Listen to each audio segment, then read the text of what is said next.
Hey, welcome to School Night TV. And here we are with natural lighting, I believe, for the first time ever. Looks a little better.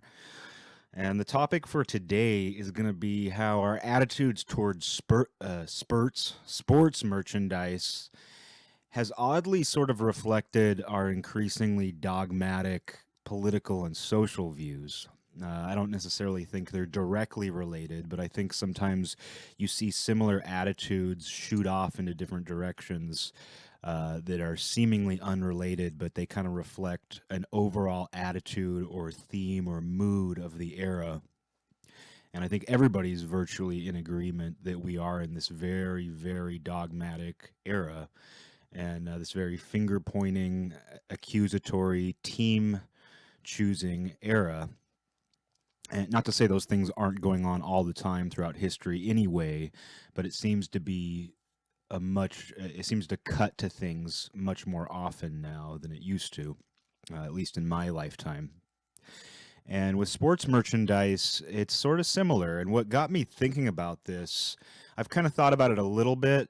I've thought about some different facets of this, but hadn't really tied them together. But I found this hat in storage, and I got this hat in third grade in San Francisco. And I was never a San Francisco Giants fan. I'm not even really a baseball fan at all. I really like the sport of baseball. I love the rules and everything. And once every few years I go to a baseball game and I'm like really excited, and then I'm just like so bored within 3 innings.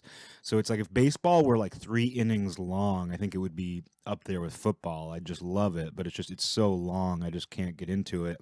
And I know that's sacrilege to baseball fans, and good. But so anyway, I found this hat in storage, and I used to wear this like every day when I was in third grade.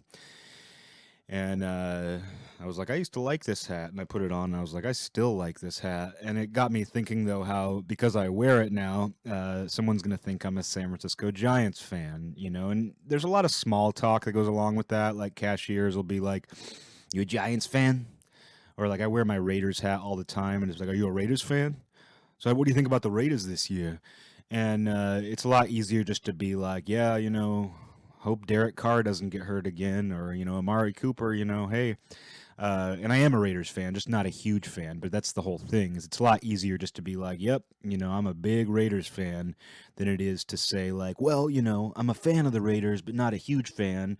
They're like my third favorite team, and I kind of follow them, and I root for them when I do see them play, but I'm not the biggest fan in the world. It's a lot easier to say just pretend you're a huge fan to a cashier than it is to like get into the specifics. It's almost like when they ask you like, how's your day going? And it's a lot easier to be like, great, good, than it is to be like, oh well, it was going great, and then this happened, and then this thing, I was thinking about this. They don't want to know.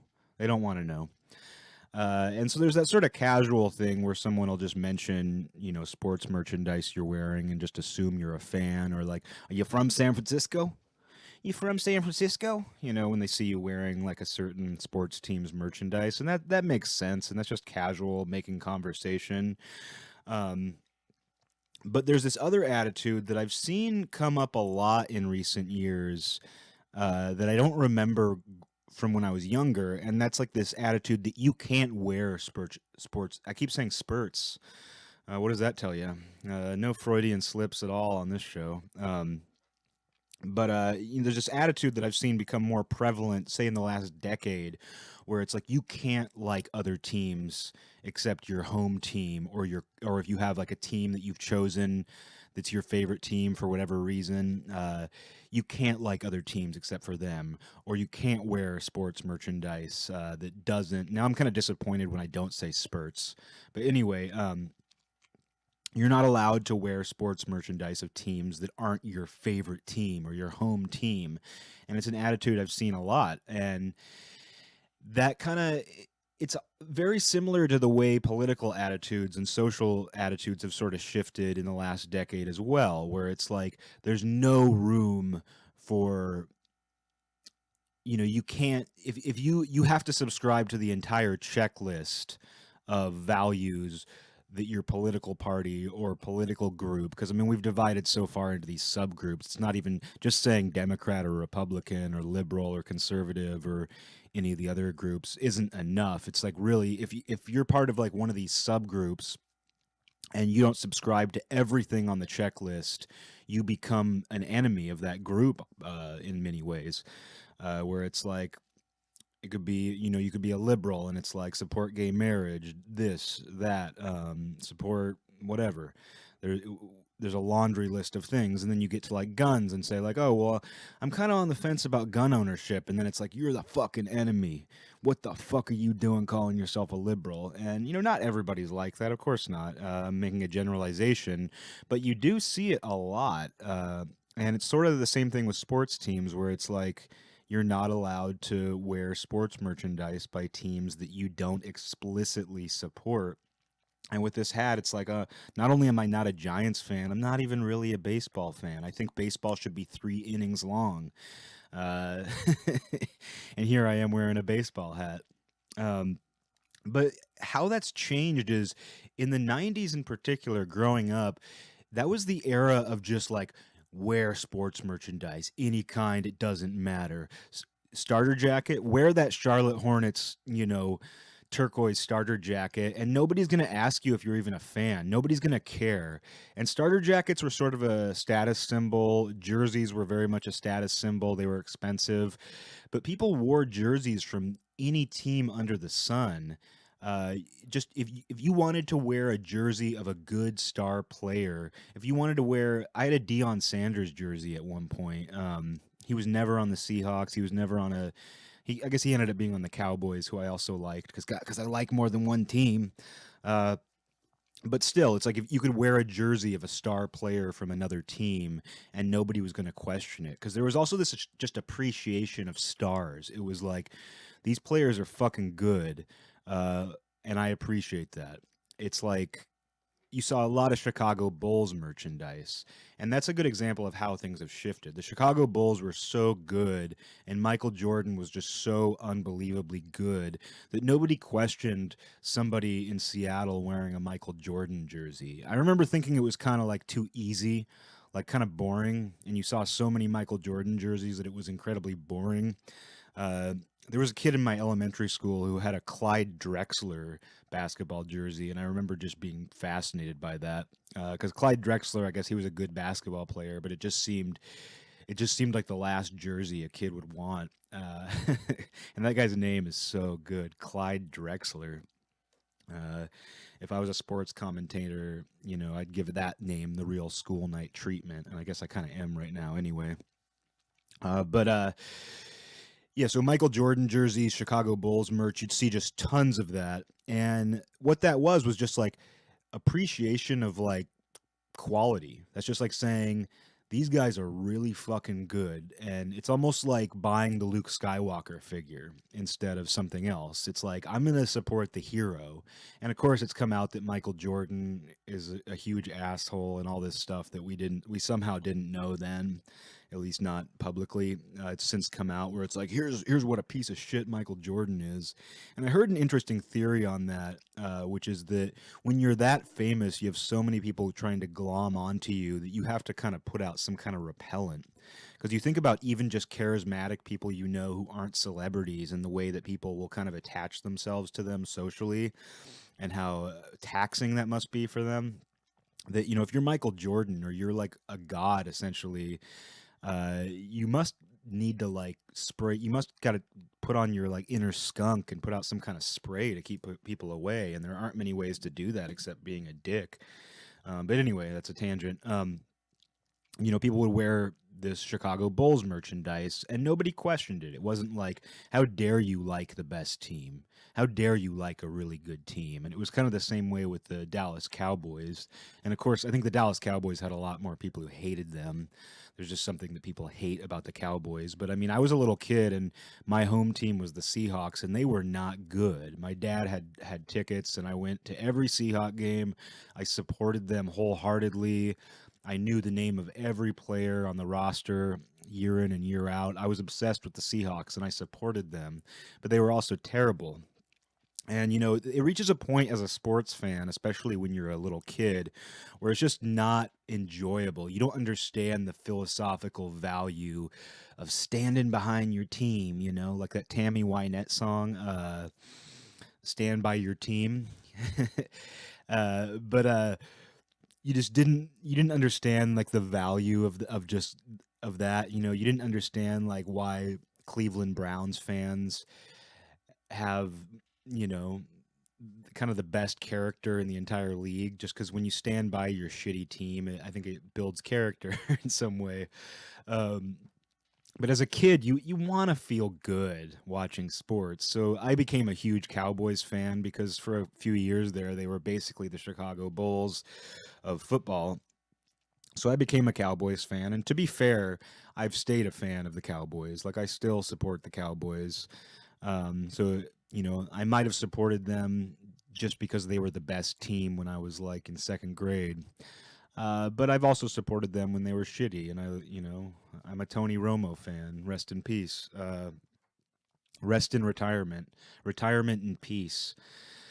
Um, but so I get why people just like attach themselves to the Chicago Bulls, and people were okay with that. But you don't see the same attitude towards, say, the Patriots, where if you're a Patriots fan but you're not from New England or something like that, or you wear Patriots merchandise, like people think you're a piece of shit.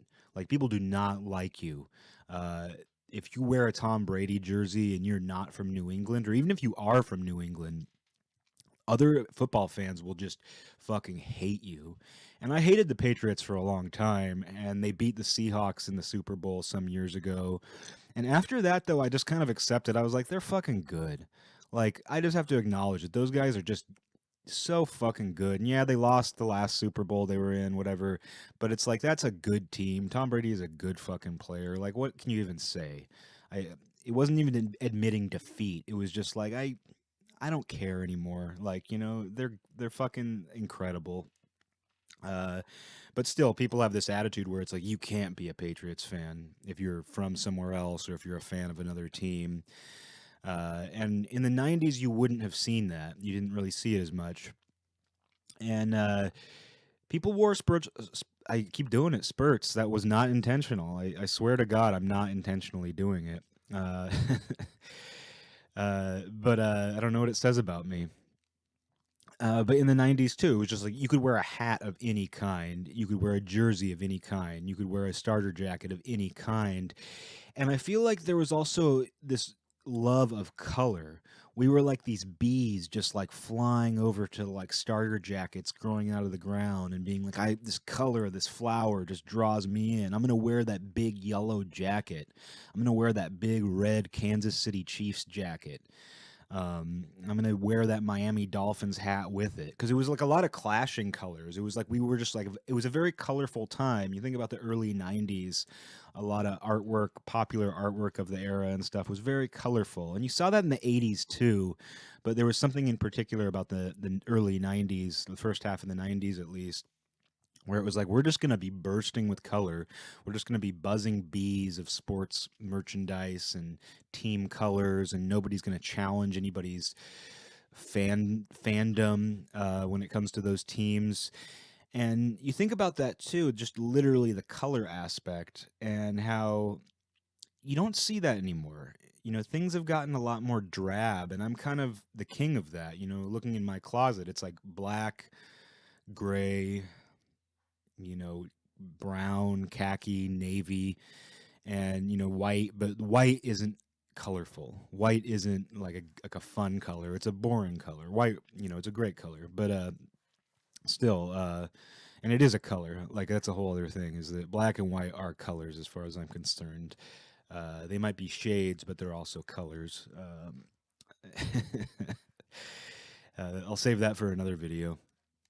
But I'm the kind of the king of that. I wear nothing but drab colors. Even this like orange San Francisco logo is kind of a bit much. I feel like I'm really edging out there, buzzing like a bee just wearing this. But people in the '90s they were just bursting with color, and that was sort of reflected in the attitudes. And it was like, yeah, just wear whatever merchandise, do whatever you want, collect whatever you want. And Now we kind of have this attitude where we're kind of drab, stick to the one team politically, in sports, in really every respect. And it sort of sucks. I think there's something to be said for, being honest and true to something, to an idea, to a value, to a team, but not when it becomes toxic. And I don't think it gets nearly as toxic with sports. It's like, yeah, I'm not going to go to the Philadelphia Eagles stadium and like start saying like, yeah, the Eagles suck, Cowboys rule, because you will get beat up. There's some horrible things that go on in sports and at sports games, but it's actually not nearly as toxic as the political attitudes. And someone might say, oh, well, maybe that's because political and social issues actually affect people, whereas sports are just a game.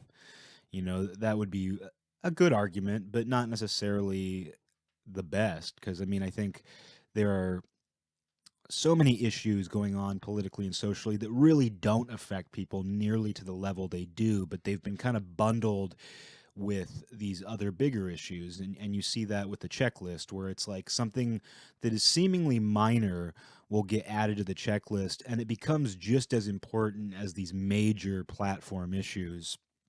And so it's like a one size fits all, where it's like you either agree with all of it, or we're going to treat you like you agree with none of it.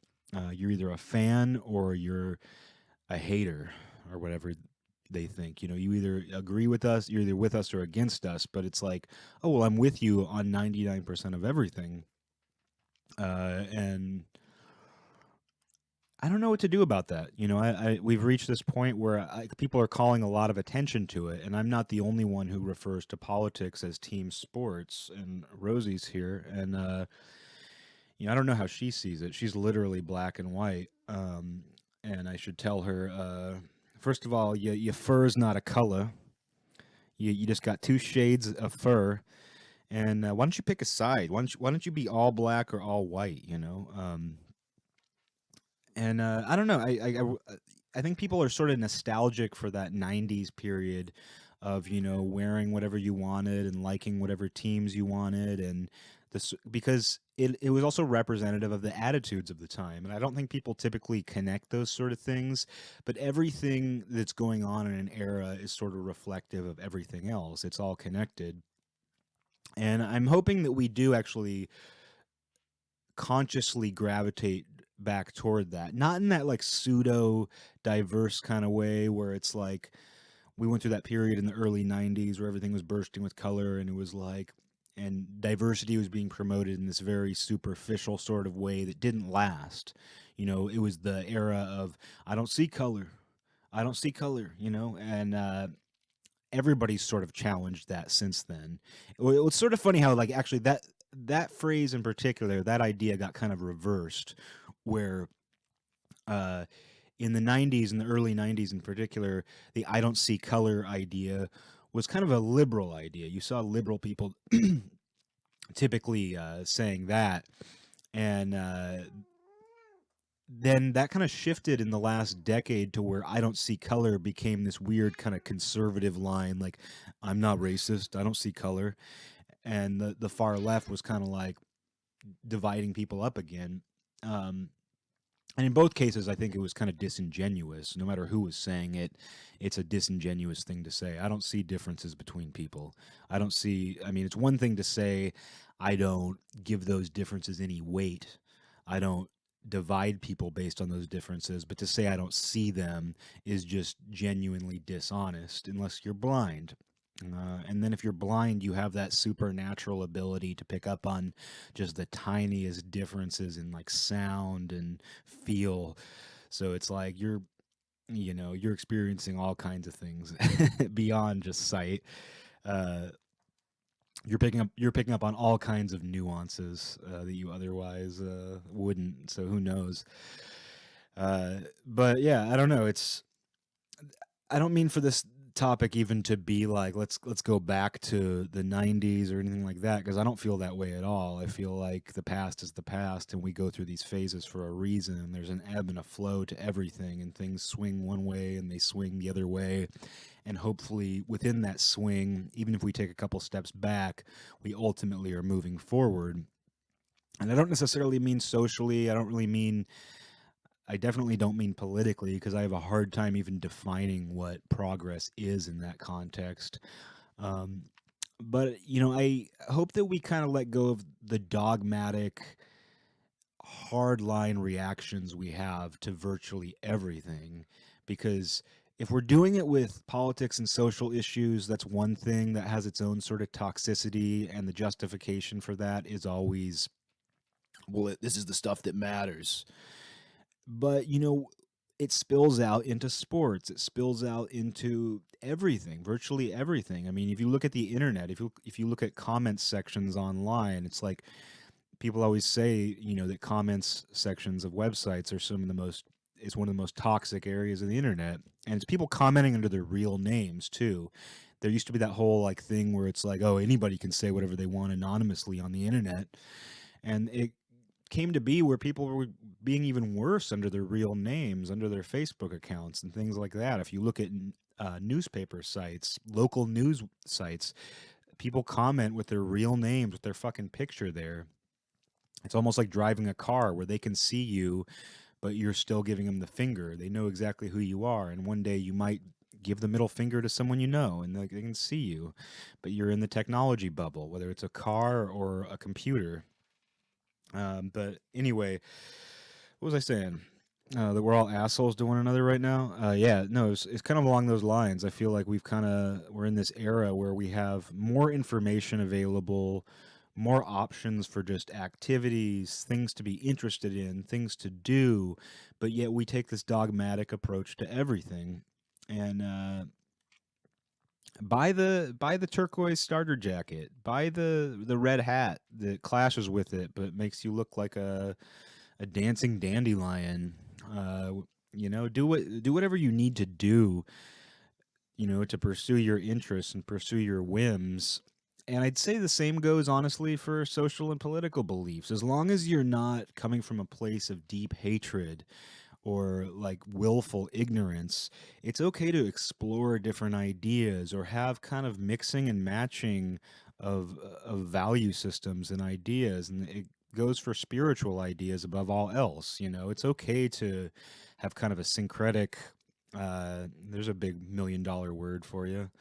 Uh, or even the cheaper version of that, chaos magic. It's okay to kind of have that, to draw elements from a lot of different things and kind of throw them in the mix. And I feel like through that, you end up creating new systems, new structures. And by taking things that otherwise seem like they're at odds, obviously you don't want to take things that are just completely conflicting. Like I think with the sports merchandise and stuff like that, you don't want to, if you have a favorite team, don't wear your rivals shit. If like as a Seahawks fan, I'm not going to wear a 49ers or a Rams jacket or a hat. Uh, that's just being stupid. It's being an asshole. It's being like purposely something. It's being I don't know, oppositionally defiant is what it is. That's how it would be diagnosed. That's oppositional defiance, is like, oh, well, I'm a Seahawks fan, so I'm going to wear a 49ers hat. So don't do that.